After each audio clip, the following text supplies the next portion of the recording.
বাসায় ফিরেই নবনী বাবাকে গিয়ে শক্ত করে জড়িয়ে ধরল। হাসিমানি মেয়ের এই আনন্দের কারণ বুঝতে পারলেন না। নবনী বাবাকে জড়িয়ে ধরেই বলল, আমার চাকরিটা হয়ে গেছে বাবা, 1 তারিখ থেকে জয়েনিং। আমার কেমন স্বপ্নের মতো লাগছে বাবা এখনো। হাসিমানির চোখ ভিজে এলো। 2 হাত তুলে আল্লাহর কাছে শুকরিয়া আদায় করলেন তিনি।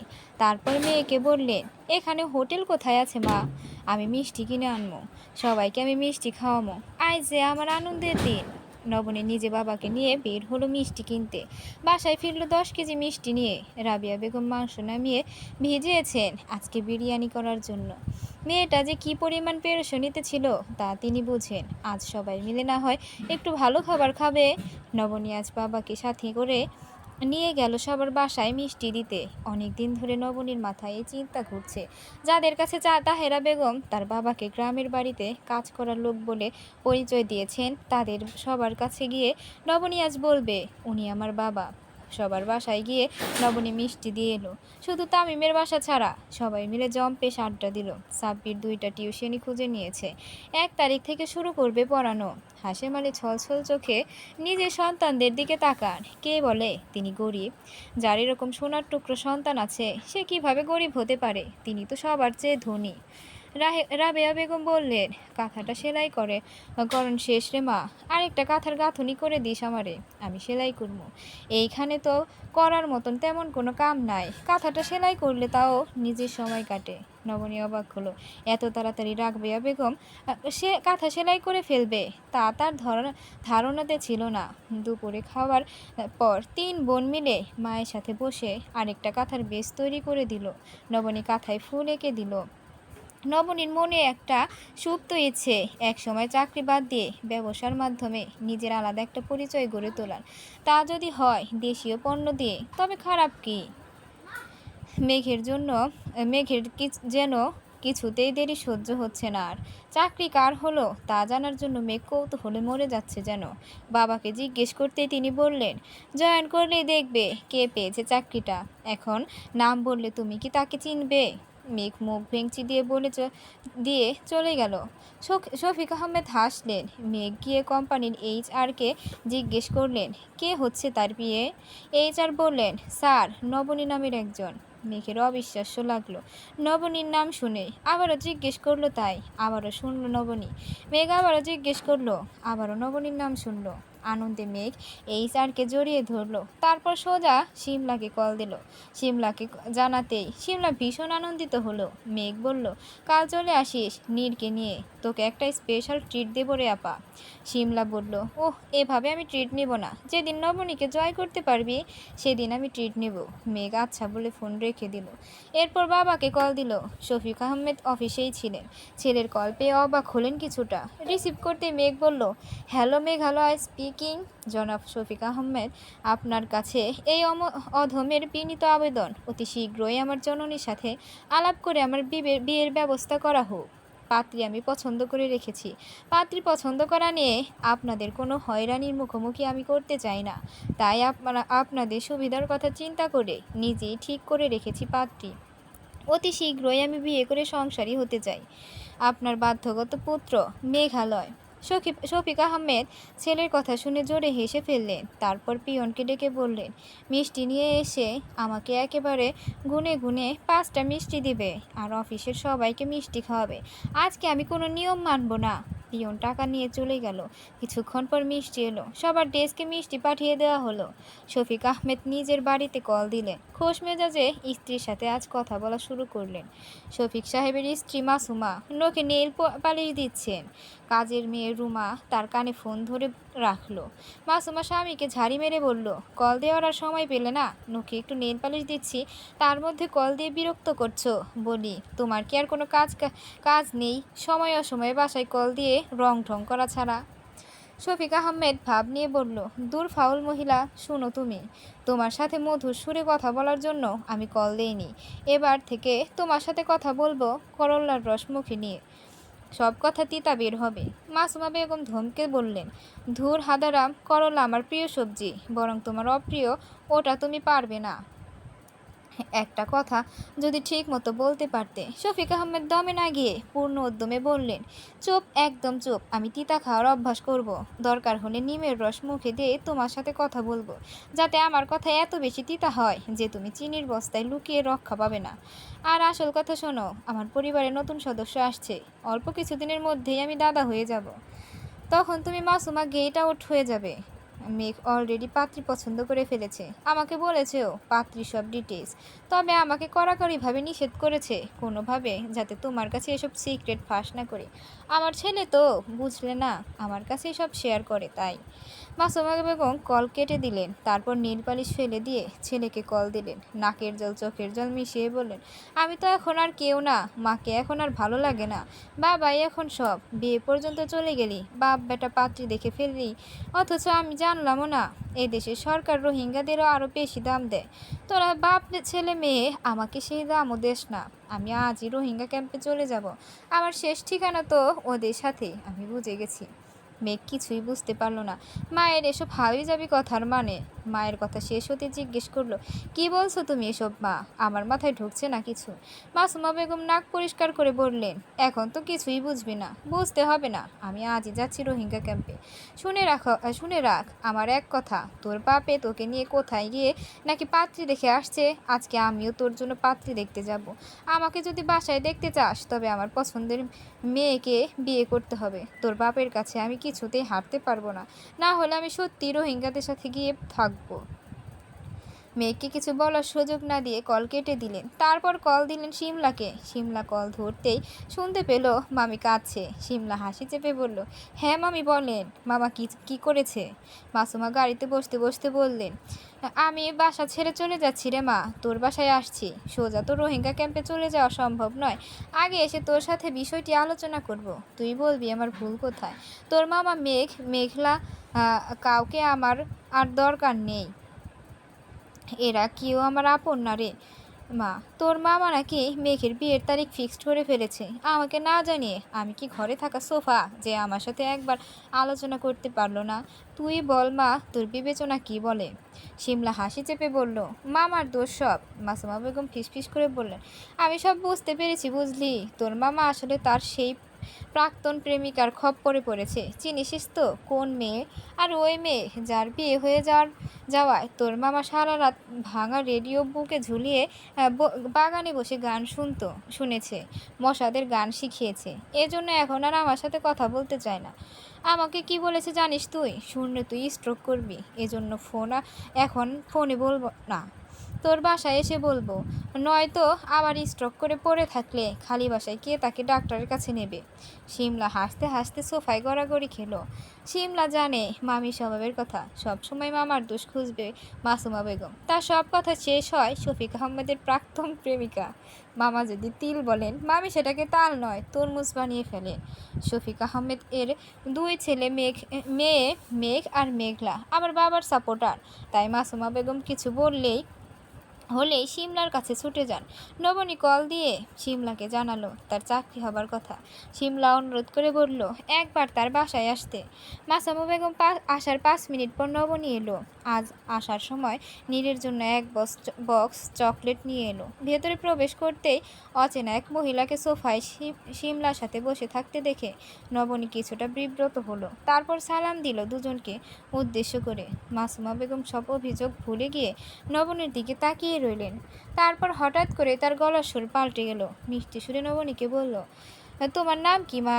শিমলা বলল, ওর নাম নবনী। মাসুমা বেগম বিরক্ত হয়ে বললেন, তোকে জিজ্ঞেস করেছি। শিমলা চুপ হয়ে গেল। নবনীকে আবার জিজ্ঞেস করলেন, কোথায় থাকো তুমি মা? নবনী বলল, তার বাসা কোথায়? মাসুমা বেগম হেসে বলল, মাশাআল্লাহ, তুমি দেখতে যেমন সুন্দর তোমার গলার স্বরও তেমন মিষ্টি। আমারও একটা ছেলে একটা মেয়ে আছে মা। কি আর বলবো, নিজের ঘরের কথা কাউকে বলতে নেই, তবুও তোমাকে বলছি। তো তুমি তো আপন মানুষ, ওদের গলা তো নয় ফাটা বাঁশ যেন। কথা বললে আর মাইক ব্যবহার করা লাগে না। আমার মেয়ে 2 দিন দেখলাম গানের রেয়াজ করছে। ও মা, তারপর থেকে বাসার আশেপাশের বাগানের গাছেও কোনো পাখি বসে না। আমার ছেলে যখন বাথরুমে গিয়ে হিরে গলায় চেঁচিয়ে গান গায় বলে দাবি করে, তখন আশেপাশের সকল বিল্ডিংয়ের মানুষ কানে তুলা দিয়ে রাখে। এরকম অবস্থা আমার বাসায়। নবনী না হেসে পারল না। মাসুমা বেগম বললেন, বিশ্বাস করবে না তো জানি। এই তো একটু পর শিমলার মা আসবে, সেই হবে সাক্ষী। শিমলা ইশারা করে নবনীকে বলল, যা বলে শুনে যাও, উনি এরকমই। নবনীর মনে হলো উনি মানুষটা অসম্ভব ভালো, মনে কিছু নেই। মাসুমা বেগম মনে মনে ঠিক করলে এই মেয়েকেই তিনি পুত্রবধূ বানাবেন।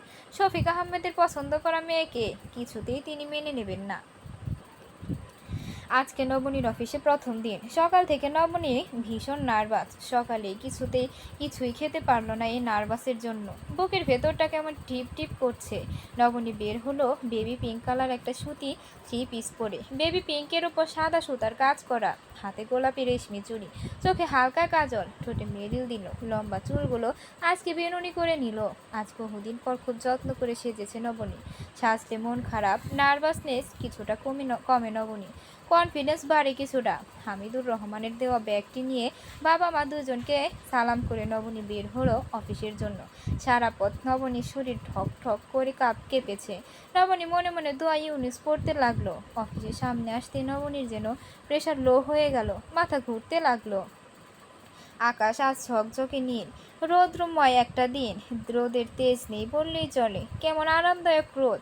নবনীর ইচ্ছে করছে এখানে দাঁড়িয়ে থাকতে। ভেতরে গেলে কি হবে সেটা ভেবেই নবনীর অস্থির হয়ে যাচ্ছে। কিভাবে কাজ করবে, কে তার বস হবে, এসব কিছুই তো জানে না সে। যদি কাজ করতে না পারে তখন কি হবে? সবার সামনে কি তাকে বকা দেওয়া হবে? এসব আজে বাজে কথা ভাবতে ভাবতে নবনী ঘামতে লাগলো। কিছুক্ষণ দাঁড়িয়ে থাকার পর বুঝতে পারল না, গিয়ে উপায় নেই, যেতে তো হবে তাকে। সুতরাং যা হবার হবে। নিজেকে এসব বুঝিয়ে নবনী ভেতরে গেল। রিসিপশনিস্ট মেয়েটা নবনীকে দেখে এগিয়ে এলো। দুজনে হাই হ্যালো করে নবনীকে তার ডেস্ক দেখিয়ে দিল। নবনীর ডেস্কের সামনেই বসের ক্যাবিন। 7-8 তলা মিলিয়ে পুরো অফিসে প্রায় 45-50 জনের মতো লোক কাজ করে। 9 তলায় হচ্ছে হল রুম এবং ক্যান্টিন। নবনীকে রিসেপশনের মেয়েটা, যার নাম লিজা, সে সব দেখিয়ে দিল।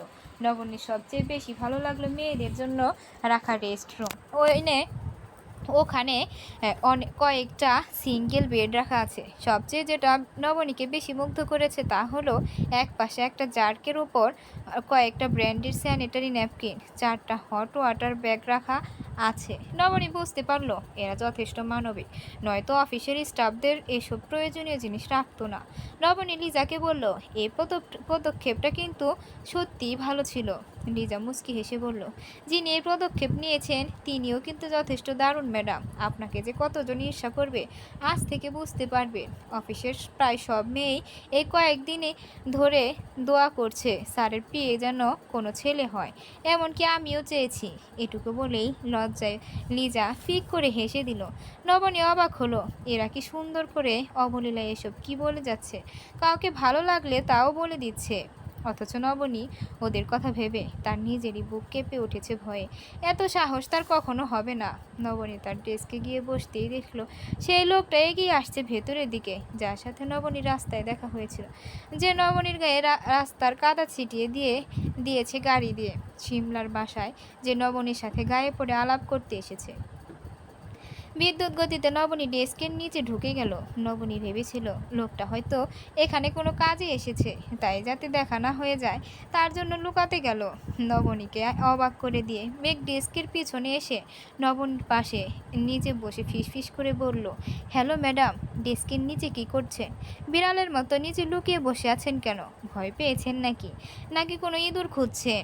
নবনীর হার্টবিট বেড়ে গেল। সাথে সাথে উঠতে গিয়ে ডেস্কের কোনায় একটা অনাকাঙ্ক্ষিত আঘাত লেগে গেল তার।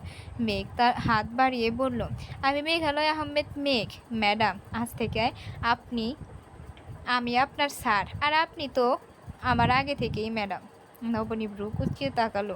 মেঘ হেসে বলল, নীরের ম্যাডাম তো আমারও ম্যাডাম, তাই না? নবনীর ভীষণ রাগ হলো। এই লোক এরকম একটা উচ্চ পর্যায় থেকে ও পাড়ার ছেলেদের মতো করে কেমন ফ্লার্টিং করছে, অথচ অফিসে সব মেয়ে নাকি এর ওপর ক্রাশ খেয়ে চিত হয়ে পড়ে আছে। মনে মনে নবনী মেয়েদের রুচিকে অত্যন্ত বাজেভাবে কয়েকটা বকা দিল। অতি ভদ্র বলে কোনো গালি দিতে পারলো না, তবে এটুকু বুঝে গেল নবনী এই লোকের আন্ডারে বেশি দিন কাজ করবে না। এরকম গায়ে পড়া স্বভাবের মানুষ নবনীর অপছন্দ। এরা সবার সাথে এরকম বিহেভ করে করে, চান্স পেলে এভাবে কথা বলে, খুব শীঘ্রই অন্যত্র সিভি জমা দেবে। নবনী ভাবতেও পারেনি তার এই সিদ্ধান্ত কিছুক্ষণ পরে চেঞ্জ করে ফেলবে।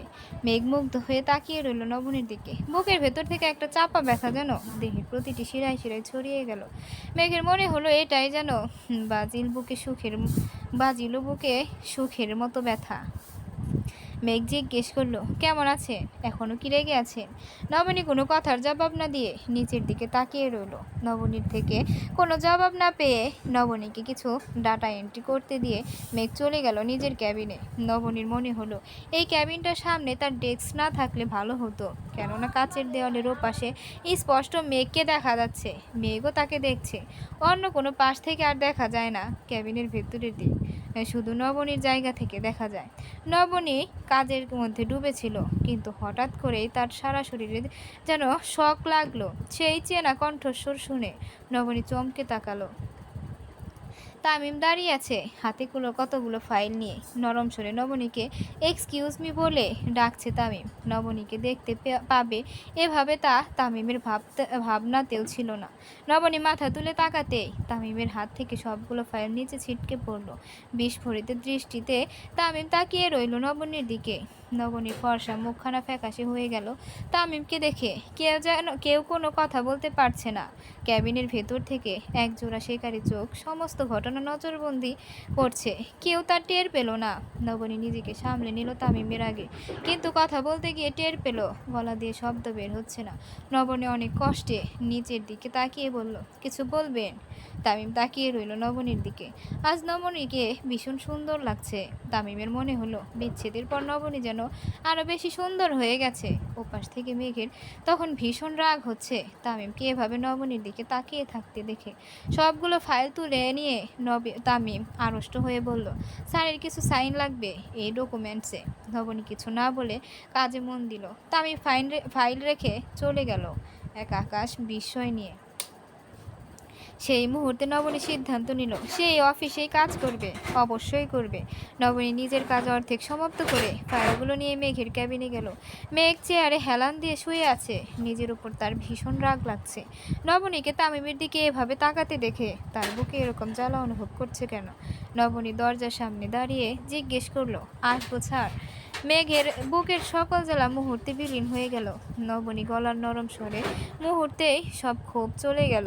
নবনী ফাইলগুলো টেবিলে রেখে বলল, এগুলোতে আপনার সাইন লাগবে। মেঘ নরম স্বরে বলল, আর কখনো আমার ক্যাবিনে আসার সময় অনুমতি চাইবে না। নবনী কথা না বাড়িয়ে চলে গেল। মেঘ মাথা চেপে ধরে ভাবতে লাগলো, এই লোহমানবীর মুখ থেকে কোনো কথা বের হয় না। লাঞ্চ আওয়ারে নবনী গেল ক্যান্টিনে। এখানে লাঞ্চ ফ্রি, কোম্পানির খরচে সবাই খায়। নবনী গিয়ে একটা চেয়ারে বসলো। আশেপাশে সব চেয়ারে সবাই বসে গেছে। হই হুল্লা কথাবার্তায় ক্যান্টিন মেতে উঠেছে। নবনীর সামনের চেয়ারটা খালি, সবাই নিজের বন্ধু বান্ধব নিয়ে খেতে বসেছে। নবনী নিজের জন্য একটা সবজি খিচুড়ি নিয়ে বসলো। তার থেকে কিছুটা দূরে তামিম বসেছে নিতুকে নিয়ে। নিতু তামিমের সাথে কথা বলতে বলতে খাচ্ছে। তামিম সেদিকে মনোযোগ না দিয়ে নবনীর দিকে তাকিয়ে আছে। মেঘ আজকে ক্যান্টিনে উঠে এলো খাবার খেতে। প্রতিদিন তার লাঞ্চ তার ক্যাবিনে দিয়ে আসা হয়। সিসি ক্যামেরায় মেঘ এতক্ষণ ধরে লক্ষ্য করছে তামিমের আচরণ কিছুটা অদ্ভুত। নিজের ওয়াইফের সাথে কথা না বলে সে বারবার নবনীকে দেখছে। মেঘের প্রেমিক হৃদয় এই ব্যাপারটা মেনে নিতে পারল না। বিদ্রোহ জানিয়ে চলে এলো ক্যান্টিনে। মেঘ আস্তে আস্তে দেখতে পেল অফিসের 3 জন মেয়ে নবনীকে ঘিরে দাঁড়িয়ে আছে, হাসাহাসি করছে। নবনী ভীষণ বিব্রত বোধ করছে। একে তো সে এদের মতো স্মার্ট না, তার উপর ওদের পোশাকের দিকে তাকালেই বোঝা যায় এরা এ যুগের আধুনিকা মেয়ে। নির্বিঘ্নে নবনীকে বলছে, মেঘ স্যারের দিকে অন্য নজরে তাকাস না বোন, পাত্তা পাবি না। আরেকজন বলল, স্যারের রুচি এতটাও খারাপ হয়নি যে এরকম আনস্মার্ট কাউকে পাত্তা দেবে। আমরা এত চেষ্টা করে পারছি না, বাদ দে। নবনী কিছুক্ষণ এসব চুপচাপ শুনলো, তারপর মুচকি হেসে বলল, এক্সকিউজ মি, এখানে আমি কাজ করতে এসেছি। আপনারা সবাই তো হয়তো ধনির দুলালি, আমি তেমন কেউ না। আমি গ্রাম থেকে উঠে আসা একজন সাধারণ মেয়ে, যার একমাত্র ধ্যান ধারণা নিজের ফ্যামিলিকে ফিনান্সিয়াল সাপোর্ট করা। এসব পটানোর কাজ আমার জন্য আসেনি। বেটার আপনারা ট্রাই করেন। লাক ভালো যার সে লটারি জিতে যাবেন। আমাকে আমার মতো কাজ করতে দিন। মেঘ এসে সবার পেছনে দাঁড়িয়ে সব শুনল। তারপর গম্ভীর হয়ে বলল, এক্সকিউজ মি, এখানে এত ভিড় কেন? মেঘ গম্ভীর কণ্ঠ শুনে মেঘের গম্ভীর কণ্ঠ শুনে সবাই নিমিষেই হা হয়ে গেল। মেঘ নিজের জন্য খাবার নিয়ে এসে নবনীর সামনে ধপ করে বসে পড়ল। নবনীর খাবারের 12টা বেজে গেল। মেঘ নির্দ্বিধায় হাত দিয়ে খেতে লাগলো। নবনী খাওয়া বাদ দিয়ে উঠে চলে গেল। মেঘ কিছুতেই বুঝতে পারছে না এই মেয়ের তাকে এভাবে ইগনোর করার কারণ কি। কি এমন অপরাধ করেছে সে? নবনী পেটে ক্ষুধা নিয়ে চলে গেল। সকালে কিছু না খেয়ে আসায় ভীষণ ক্ষুধা পেয়েছে তার। যাবার সময় একটা পানির বোতল নিয়ে গেল। আজ সে শুধু পানি খাবে। মেঘ হতাশ হয়ে ক্যান্টিনে বসে রইল। তারপরে একজন ওয়েটারকে ডাক দিয়ে নবনীর জন্য খাবার পাঠিয়ে দিল ওর ডেস্কে। নবনীর খাবার শেষ না হওয়া পর্যন্ত মেঘ আর নিচে গেল না। বুঝতে পারলো এ শুধু লৌহ মানবী নয়, সাথে যা আছে স্টিল পাথর সব মানবী। একে পাওয়ার জন্য মেঘকে কঠিন তপস্যা করতে হবে। বিকেলে সবার ফোনে মেসেজ এলো স্যালারির। নিতু তামিমের কাছে বলে বাবার বাসায় গেল। যাবার পথে স্যালারি তুলে বাবার বাসায় গিয়ে বাবাকে 20,000 টাকা দিয়ে এলো। নিজের জন্য 5,000 টাকা রাখলো। তারপর বাসার দিকে চলে গেল বাবা মায়ের থেকে বিদায় নিয়ে। তামিম বাসায় গিয়ে স্যালারির 50,000 টাকা মায়ের হাতে দিল। নিজের অ্যাকাউন্টে 10,000 টাকা জমা রাখলো নিজের জন্য। তাহেরা বেগম জিজ্ঞেস করলেন, নিতু কই? তামিম বলল ওর বাবার বাসায় গিয়েছে, চলে আসবে এক্ষুনি। আর কথা না বাড়িয়ে তামিম নিজের রুমে চলে গেল। কিছুক্ষণ পর কি অগ্নিকাণ্ড ঘটবে তা তামিম কোনো অক্ষরে টের পেল না। নবনী বাসায় এসে চেয়ারে ধপ করে বসে পড়ল। রাবিয়া বেগম মেয়ের জন্য এক গ্লাস লেবুর শরবত বানিয়ে ফ্রিজে রেখেছেন ঘণ্টাখানেক আগে। ঠান্ডা শরবতে চুমুক দিতেই নবনীর মন প্রাণ জুড়িয়ে এলো। মা এদের কি সুপার পাওয়ার থাকে? কিভাবে বুঝে যায় সন্তানের কখন কোনটা বেশি প্রয়োজন? নবনীর মন খারাপ হয়ে গেল আবার। বিয়ের 1 বছর পর থেকে নবনী তামিমকে বলতো একটা বেবি নেওয়ার জন্য, একটা বাচ্চার জন্য নবনীর মন প্রাণ উতলা হয়ে থাকতো। বাসায় এত মানুষ থাকার পরও নবনীর নিজের বলতে কেউ ছিল না। কেউ কখনো নবনীকে ডেকে দুটো সুন্দর কথা বলেনি। যা বলেছে তা শুধু কাজের আদেশ আর নবনীর বাবা গরিব হওয়ার জন্য বাজে গালাগালি। নবনীরও ভীষণ ইচ্ছে হতো কেউ একজন থাকুক তার একান্ত আপন, কেউ যার জন্য নবনীর অন্তর পূর্বে কলিজায় কাঁপন ধরবে। কিন্তু তামিম রাজি হয়নি। নবনীকে বুঝিয়েছে এখন বাচ্চা নিলে অতিরিক্ত খরচ, অতিরিক্ত চিন্তা। তামিম এখনো প্রস্তুত না বাচ্চার জন্য। তাহেরা বেগমকে তামিম একদিন কথার ছলে বাচ্চার কথা বলতেই তাহেরা বেগম রেগে গেলেন। ধমক দিয়ে তামিমকে বললেন, গাধার মতো কথা বলছিস কেন? কত টাকা বেতন পাস তুই? এই বেতনে সংসার চলবে নাকি তোর বাচ্চার জন্য খরচ করবি? এই শয়তানি বুদ্ধি তোর বউয়ের আমি বুঝেছি। প্রতি মাসে আমাকে টাকা দিস, এটা তার সহ্য হচ্ছে না। নিজের হাতে টাকা পাচ্ছে না, বাবার বাড়িতে টাকা পাঠাতে পারছে না। নবনী ঘর থেকে সব শুনতে পেল। তামিমের বাচ্চা নেওয়ার অনিচ্ছা কেন ভালো করে টের পেল নবনী। মানুষ কত বিকৃত মনের হতে পারে। নবনী তাহেরা বেগমকে দেখে বুঝেছে তামিম প্রতি মাসে টাকা পাঠায়, তামিম টাকা দেয়, তাতেও তার চলছে না। একজন রিক্সা চালক ও তার বউ বাচ্চা মা বাবা হারিয়ে বেঁচে থাকে, অথচ এত টাকা বেতন পেয়ে তামিম সাহস করতে পারছে না মা বাবার ভয়ে। কিছু পুরুষ এমন মেরুদণ্ডহীন হয় কেন? চেয়ারে হেলান দিয়ে নবনী ছাদের দিকে তাকিয়ে রইল। এই জীবনে আর মা হওয়ার স্বপ্ন পূরণ হবে না। এক জীবনে বিয়ে শখ তার মিটে গেছে। রাবিয়া বেগম মেয়ের পাশে এসে দাঁড়িয়ে জিজ্ঞেস করলেন, মন খারাপ তোর? নবনীর কান্না এলো মায়ের এরকম কোমল গলায় কথা শুনে। মায়ের কোমর জড়িয়ে ধরে বলল, কেন এমন হলো মাগো? আমার জীবনে এত চিন্তা, এত জটিল কেন?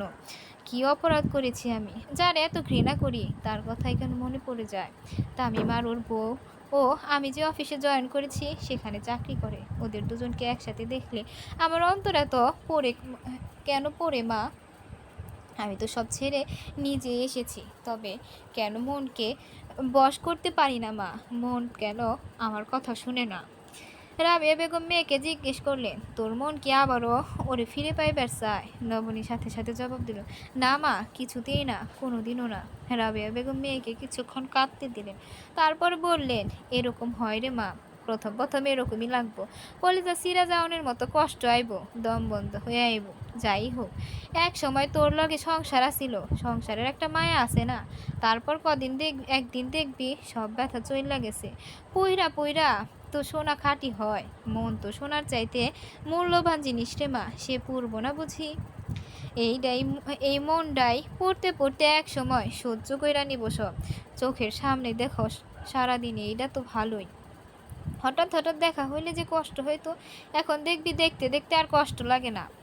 এক সময় মন নিজেই কইব, আমি কেন এর লাগে কষ্ট পাই, এ তো আমারে কষ্ট ছাড়া কিছু দেয় নাই। তারপর পায়ের কাছে আইসা গড়াগড়ি খাইলেও কোনো কষ্ট লাগবো না, কোনো মায়া আইব না, একটু মায়া আইব না, একটু সময় লাগবো, একটু সময় শুধু। কেন তুই দেখোস না, হাত কাটতে যাওয়ানোর পরে মানুষের হাতের সেই কাটা ঘা এক সময় শুকাইয়া যায়, ব্যথা চইলা যায়, শুধু থাইকা যায় কাটা দাগ। তারপর এক সময় সেই দাগ ও চইলা যায়। সম্পর্কের ভাঙলে ও এইরকমই হয়, এই কাটা দাগের মতো অহন আছে, তারপর একবারে চইলা যাইব। নবনী মায়ের কথাতে কান সান্ত্বনা পেল। তারপর উঠে গেল নিজের রুমে। ফ্রেশ হয়ে রুমে আসতে আসতে শুনতে পেল তার ফোন বাজছে। অচেনা নাম্বার দেখে নবনী প্রথম 2বার রিসিভ করলো না, তারপর আবার কল দেখে রিসিভ করে সালাম দিল। ওপাশ থেকে মেঘ বলল, কেমন আছো নবনীতা? নবনী চমকে উঠল, এটা তো মেঘের আওয়াজ। নবনী কেঁপে উঠল, এই লোক চাই কি, এরকম করছে কেন তার সাথে বারবার? নবনী কাঁপা কাঁপা গলায় বলল, ভালো আছি। কেন কল দিয়েছে? কেন কল দিয়েছে? কেন কল দিতে কি পার্লামেন্টে থেকে অনুমতি নিতে হবে নাকি? নবনী বিরক্ত হয়ে বলল, কি চান আপনি? মেঘ মুচকি হেসে বলল, নবনীতাকে চাই, যাকে দেখে আমার মনির বাগানে বসন্তের কোকিল প্রথমবার ডেকে উঠেছে, তাকে আমি আজীবনের জন্য চাই, যেভাবেই হোক। নবনী চমকে উঠল এই সোজা সাপটা স্বীকারোক্তি শুনে। ভয়ে কল কেটে দিয়ে ফোন বন্ধ করে রাখলো। হৃদস্পন্দন বেড়ে গেছে তার কয়েক গুণ, মাথা ঝিমঝিম করছে। নবনী ফোন অন করলো আধা ঘন্টা পর। অন হবার সাথে সাথে মেঘের কল এলো আবার। নবনী রিসিভ করলো না। মেঘ টেক্সট করলো একবার ডাক দিয়ে দেখো আমি কতটা কাঙাল, কত হুলস্থুল অনটন আজন্য ভেতরে আমার। নবনীর বুকের ভেতর ঠিপ ঠিপ করে কাঁপতে লাগলো। নবনী জানে এসব ক্ষণিকের মোহ, প্রেম ভালোবাসা উঁচুতে আর নিচুতে কখনো হয় না। মেঘ যা করেছে তা পুরোটাই মজা নিচ্ছে নবনীর সাথে। নবনী কেঁদে ফেললো। সবাই যেন তার সাথে এভাবে মজা নিতে আসে, কেন সে নিজের মতো কেঁদে করে বাঁচতে পারে না। মেঘ আবারও টেক্সট দিল। নবনী পড়ে দেখলো লিখা, তোমারে যে চাহিছে ভুলে একদিন, সে জানে তোমারে ভোলা কি কঠিন। নবনী রিপ্লে দিল, আমার সাথে এরকম ফাজলামো না করলে আমি খুশি হব। মেঘের ভীষণ রাগ হলো নবনীর এই মেসেজ পড়ে। তার মনে হলো অন্য ছেলেদের মতো যদি নবনীকে সে আসতে যেতে বিরক্ত করত, তবে হয়তো নবনী বিশ্বাস করত। মেঘ ভেবে পেল না কিভাবে সে নবনীকে বোঝাবে সে আসলে তাকে ভালোবাসে। কাউকে কখনো ভালো না বাসায় মেঘ কখনো বুঝতে পারছে না কিভাবে কোনো মেয়ের মন জয় করতে হয়। অনেক ভেবে চিনতে মেঘ তার ভার্সিটির বন্ধু শিহাবকে কল দিল। কলেজ লাইফ থেকে শিহাব সবাইকে প্রেমের টিপস দিয়ে সাহায্য করতো। একসাথে 3-4টা প্রেম করার অভিজ্ঞতা আছে তার। নিতু ফিরে আসার জন্য বাসে উঠে বসেছে, তখনই ঋতু কল দিল। নিতুর বড় বোন। নিতু কল রিসিভ করতে ঋতু বলল, এত তাড়াতাড়ি চলে গেলি যে, দেখাও করে গেলি না আমার সাথে। নিতু বলল, আমি অফিস থেকে চলে এসেছি আপা, কাল আবার অফিস আছে, তা আমি আসিনি তাই চলে যাচ্ছি। বাসায় বেড়াতে গেলে তুই চলে আসিস, তখন দেখা হবে। ঋতু উদ্বিগ্ন হয়ে বলল, নিতু সব ঠিক আছে তো, তোদের কোনো সমস্যা হচ্ছে না তো? নিতু হেসে বলল, সমস্যা হলে আমি সেটার মোকাবেলা করার সাহস রাখি আপা, ভয় পাস না। নিতু কল কেটে দিল। জানালায় হেলান দিয়ে নিতু ভাবছে বাবা মায়ের কথা। নিতুরা 2 বোন, দুজনেই চাকরি করে, প্রতি মাসের 1 তারিখে বেতন পেলে বাবার হাতে দিয়ে আসে। বাবা নিতে চায় না, তবুও দুজনে নিজেদের দায়িত্ব পালন করে যায়। স্কুল টিচার, বাবার পেনশনের টাকায় সংসার চলবে না, তা 2 বোন জানে। ছেলেরা যদি লেখাপড়া করে চাকরি করে তাদের বাবা মায়ের দায়িত্ব নিতে পারে, তবে মেয়েরা কেন পারবে না? বাবা মা তাদের এত পড়ালেখা করিয়েছে, তার কোনো কেন আজ বাবা মায়ের থেকে মুখ ফিরিয়ে নেবে, নিজেরা উপার্জনক্ষম হবার পরেও? শুধু মেয়েদের বিয়ে হয়ে গেছে বলে ঋতু কেউ এই নিয়ম মানে না। ঋতু একটা ব্যাংকে চাকরি করে, নিতু চাকরি করে SMS ইন্টারন্যাশনালে। নিতু বাসায় ফিরতে দেরি হয়ে গেল কিছুটা। রাস্তায় জ্যাম থাকায় বাসায় ফিরে দেখে রান্না করা নেই। সকালে করে যাওয়া রান্না শেষ, সবাই হয়তো খেয়ে নিয়েছে। নিতু নিজের জন্য একটা ডিম ভেজে নিল, তারপর খেয়ে নিয়ে এঁটো বাসন ধুয়ে রুমে যেতে নিলেই তাহেরা বেগম এলেন। নিতুকে মিষ্টি স্বরে জিজ্ঞেস করলেন, এত দেরি হলো যে তোমার আসতে? নিতু বলল, বাসায় গিয়েছিলাম। তাহেরা বেগম বললেন, বেতন পাওনি তুমি? নিতু বলল, হ্যাঁ মা, পেয়েছি তো। বেতন দিয়ে আসতেই তো গেলাম বাসায়। তাহেরা বেগম তেলে বেগুনে জ্বলে উঠলেন, গজগজ করে বললেন, তুমি আমার বাসার বউ, বিবাহিতা তুমি। পরের মাস থেকে তোমার বেতনের টাকা তুমি তোমার স্বামীর হাতে তুলে দেবে। নিজের এখন সংসার আছে, সেই সংসারের চিন্তা করো।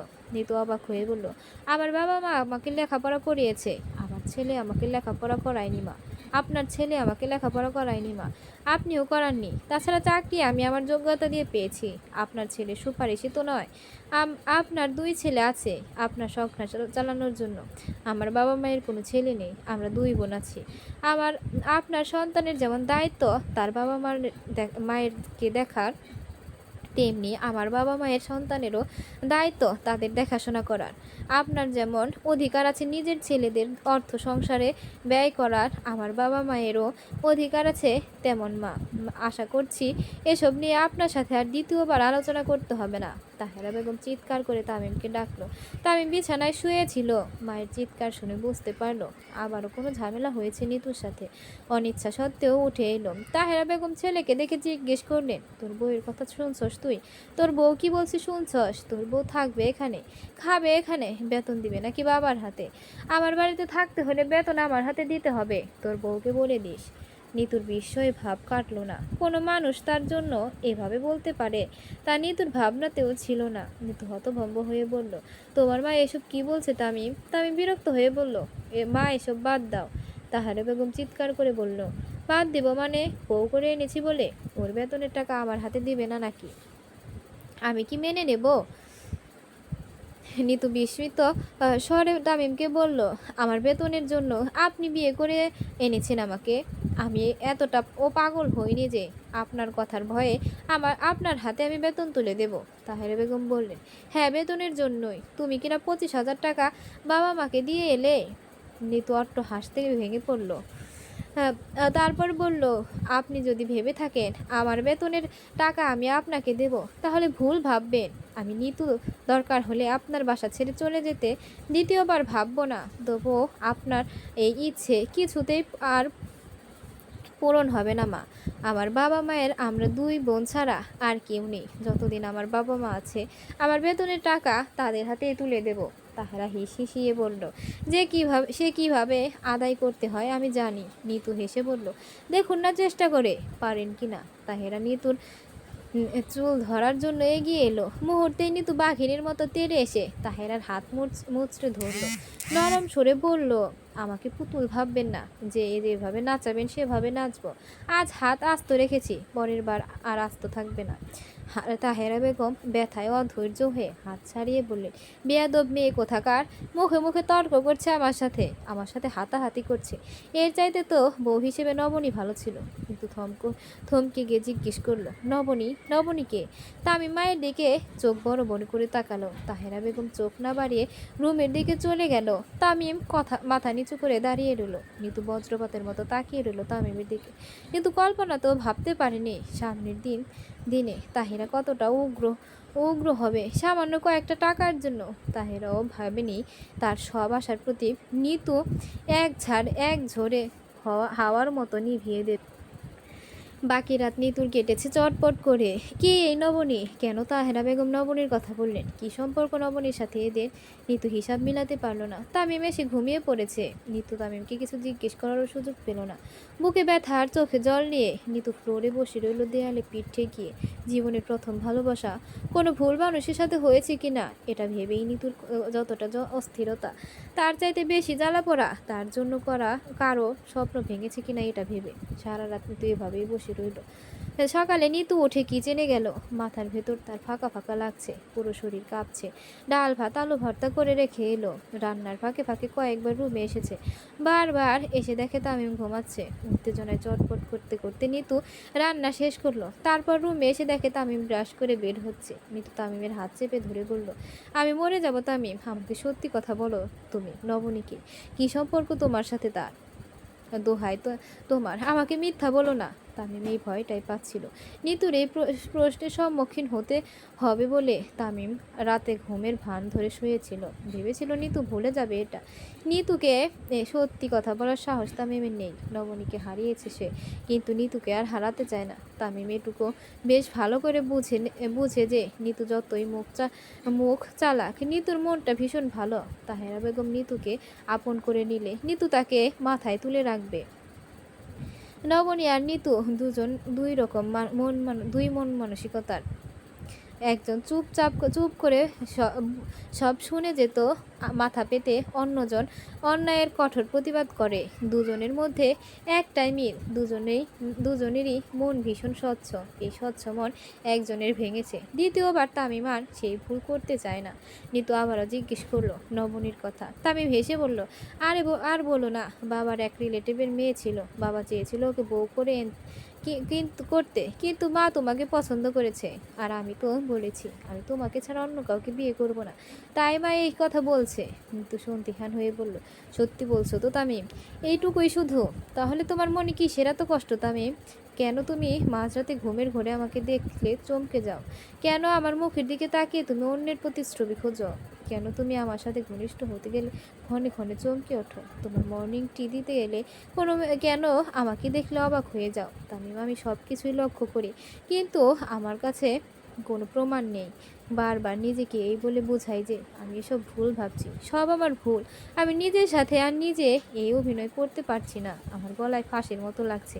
আমি ঝগড়াঝাটি করি, সব কিছুকে এড়িয়ে চলি বলে এই না যে আমার মনে কোনো কষ্ট লাগে না। আর তোমার সাথে আমার বিয়ে হয়েছে ঠিক, কিন্তু বিশ্বাস করো, একটা দিন আমি তোমার চোখে আমার জন্য ভালোবাসা খুঁজে পাইনি।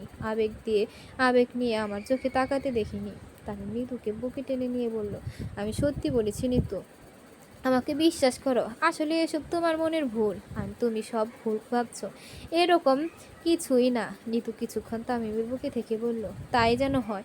তা না হলে আমার যে কি হবে তামিম, আমি জানি না। বাহিরে থেকে আমাকে যতই শক্তিশালী দেখো, সবাই ভেতরে আমি ততটাই ভঙ্গুর। এরকম কিছু হলে নিজেকে সামলাতে আমার ভীষণ কষ্ট হবে। নিতু চলে যেতে তামিমের যেন ঘাম দিয়ে জ্বর ছেড়ে গেল। নিতুকে ঠকাচ্ছে বলে ভীষণ অনুশোচনা হলো তার, কিন্তু উপায় নেই। একবার এক বউকে ছেড়েছে, এবার নিতুকে ছাড়লে তার লজ্জার আর সীমা থাকবে না। মনে যাই হোক, নিতুকে কিছুতেই বুঝতে দেওয়া যাবে না কোনো কিছু। হুট করে আবারও তামিমের নবনীকে মনে পড়ল। নিতুর মতো স্ট্রং মেয়েটা যদি এরকম করে বলে নিজেকে সে সামলাতে পারবে না, সেখানে নবনী কিভাবে নিজেকে সামলে নিল? নবনী তো আরও দুর্বল ছিল। তবে কেন নবনী চলে গেল? কেন থেকে গেল না? কি ক্ষতি হতো থেকে গেলে? দ্বিধার দোলাচলে দুলতে লাগলো তামিম।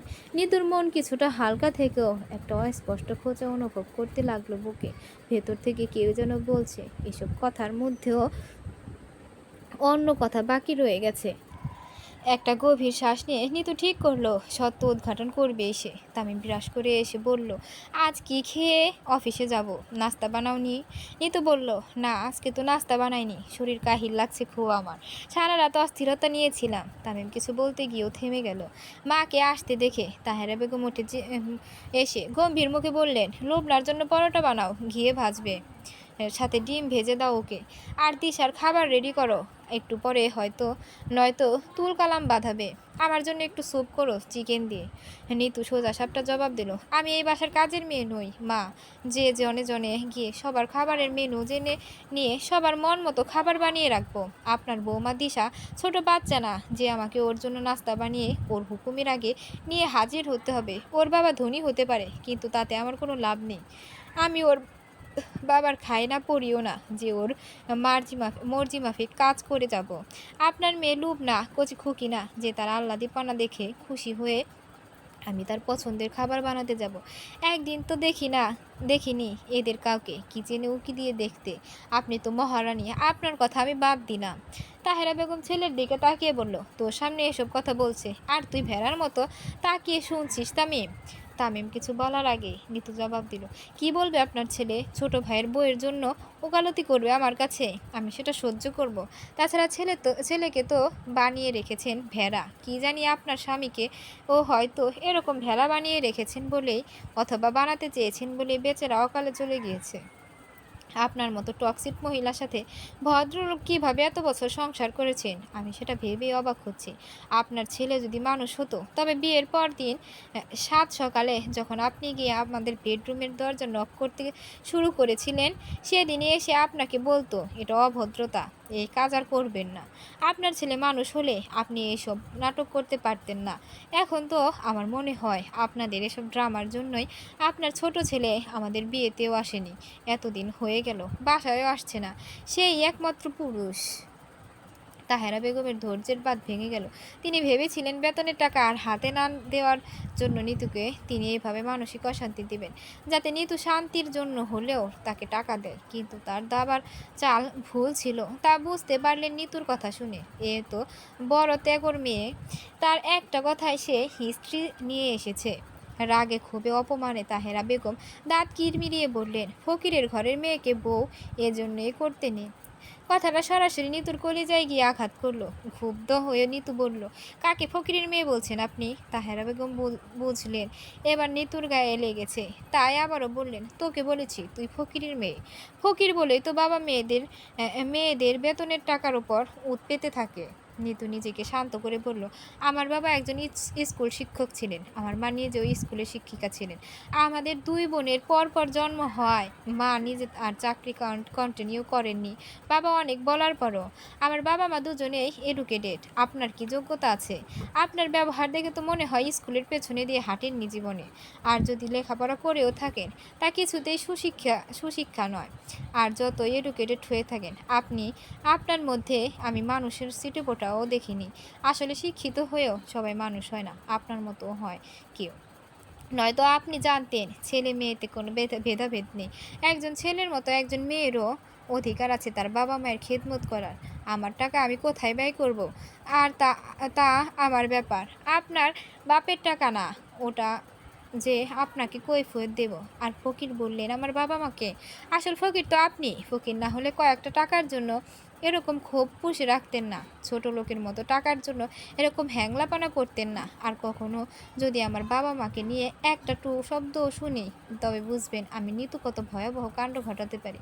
তামিমের আজ মনে আনন্দ হচ্ছে, যদিও চেহারা দেখে মনে হচ্ছে সে ভীষণ বিরক্ত নিতুর উপর। নবনীকে হারানোর পর থেকে তামিমের কাছে মনে হচ্ছে তাহেরা বেগমের সব ভুল স্পষ্ট হয়ে উঠেছে। শুধু সাহসের অভাবে মাকে কিছু বলতে পারছে না। যত দিন যাচ্ছে নবনীকে হারানোর ব্যথা ততই মাথাচাড়া দিয়ে উঠেছে, আর ততই তামিমের মায়ের উপর রাগ হচ্ছে। এজন্য নিতুকে কিছুতেই বাধা দিল না সে। তাহেরা বেগম ছেলের মুখের দিকে তাকিয়ে রইলেন। ছেলেকে নিরুত্তর দেখে তাহেরা বেগম সবচেয়ে বেশি কষ্ট পেলেন।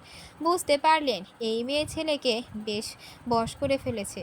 আক্রোশে তাহেরা বেগম নিজের রুমের দিকে চলে গেল। তাহেরা বেগম যাওয়ার পর তামিম নিতুকে বলল, মায়ের সাথে এরকম ব্যবহার করতে আমি তোমাকে নিষেধ করেছি নিতু, আমার এসব পছন্দ না। নিতু হাসতে হাসতে বলল, গ্রাম অঞ্চলে একটা কথা বলে মানুষ, জিংলা আনে চুলার মুখ, শাশুড়ি আনে বইয়ের মুখ। এটা আমার দাদি বলতেন। জিংলা মানে বাঁশের যে চিকন চিকন সরু ডাল আছে ওইগুলাকে বোঝায়। আমি তো নিজে থেকে কিছু বলি না তামিম, আমি যথেষ্ট চেষ্টা করেছি মিলেমিশে থাকতে, কিন্তু তোমার মা সেটা চান না। ঝগড়ার শুরু উনি করেন, তাই সমাপ্তি হয় আমাকে দিয়ে। আমার তো কারো কারো জন্য কোনো খাবার বানাতে কোনো আপত্তি নেই, কিন্তু বাসায় এতগুলো মানুষ থাকতে কেউ এগিয়ে আসে না আমাকে একটু সাহায্য করতে। তার উপর একটা নাস্তা সবার হয় না, এক একজনের পছন্দ এক এক রকম। সেটা তখনই হয় যখনই আমি রান্না করতে আসি। বিশ্বাস করো, ওদের সবার আলাদা আলাদা পছন্দ, অথবা কেউ আমাকে হেল্প করতে আসে না, এটা নিয়ে আমার কোনো আপত্তি থাকতো না। আমার আপত্তি কেন তুমি জানো? তুমি খেয়াল করেছো, যখন হোটেলে থেকে খাবার আনা হতো তখন দিশা লোভনা সোনামুখ করে খেত। দিশার তখন স্বাস্থ্য সচেতনতা আর থাকতো না, তোমার বোনের এসব নখরাও থাকতো না, বরং ওরা বেশ আগ্রহ নিয়ে বাহিরে সব রকম খাবার খেত। আসলে ওদের মেন উদ্দেশ্য হলো আমাকে দিয়ে কাজ করানো। আমি একা কাজ করছি, এতে ওরা পৈশাসিক আনন্দ পায়। আমার আপত্তি ঠিক এখানেই, তামিম। কেন ওরা আমাকে আপন ভাবতে পারে না? কেন এত রেষারেষি আমার সাথে? এই কারণেই আমি ওদের জন্য কোনো কিছু করতে চাই না। আমি যে ব্যাটারি চালিত পুতুল নই তা সবাইকে বুঝিয়ে দিতে চাই। আমার সাথে যে অন্যায় করে আমি তাকে ছাড় দেই না তামিম। সে যেই হোক, অন্যায়ের কোনো ছাড় নেই। জানো না, অন্যায় যে করে আমার আর অন্যায় যে সহে, দুজনেই সমান অপরাধী। তামিমের গলা শুকিয়ে গেল। নিতু সত্যি নবনীর কথা জেনে যায়, তবে সেদিন কি করবে সে এই ভেবে তামিম চিন্তায় পড়ে গেল। তামিম খেয়ে নিল, নিতু কিছুই খেলো না। অফিসে যাওয়ার জন্য দুজনে রেডি হয়ে বের হতে যেতেই শুনতে পেল তাহেরা বেগম রূপে কোকাচ্ছেন ব্যথায়। নিতু আর তামিম দরজা ধাক্কাতে লাগলো। তাহেরা বেগম দরজা খুললেন না। নিতু তামিমকে বলল, তুমি অফিসে চলে যাও, আমি থাকছি, আমি দেখবো মাকে। দুজনে একসাথে অফিস মিস দেওয়ার কোনো মানে হয় না। তামিমের ইচ্ছে করলো নিতুকে বলতে, তুমিও চলো, কিছু হবে না মায়ের, এটা মায়ের পুরনো অভ্যাস। যত কিছু হোক, জন্মদাত্রী মা চাইলেও তেমন কিছু বলতে পারলো না। তামিম চলে গেল। নিতু দরজার বাহিরে দাঁড়িয়ে অনবরত ডাকতে লাগলো তাহেরা বেগমকে। দিশা লোভনা কেউ উকি দিয়েও দেখলো না। নিতুর অফিস 10টা থেকে, ঘড়িতে 10টা 30 বাজলো। তাহেরা বেগম রুমের দরজা খুলে বের হয়ে এলেন। সুস্থ স্বাভাবিক একজন মানুষ, একটু আগে ব্যথায় আর্তনাদ করার কোনো ছাপ তার মধ্যে নিতু দেখতে পেল না। তাহেরা বেগম নিতুকে যেন দেখতেই পাননি। এরকম করে রুম থেকে বের হয়ে চলে গেলেন দিশার রুমে। কিছুক্ষণ পর বাহিরে থেকে খাবার এলো। নিতু সোফায়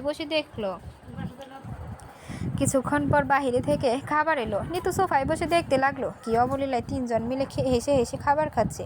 নিতু যেন এই বাসায় নেই। নিতু বুঝতে পারলো এসব নিতুকে শাস্তি দেওয়ার একটা আয়োজন, নিতুকে অফিসে যেতে না দেওয়ার একটা চক্রান্ত। নিতু মনে মনে বলল, এই দিন নয়, আরও দিন আছে। এই দিন নিয়ে যাবে সেই দিনের কাছে।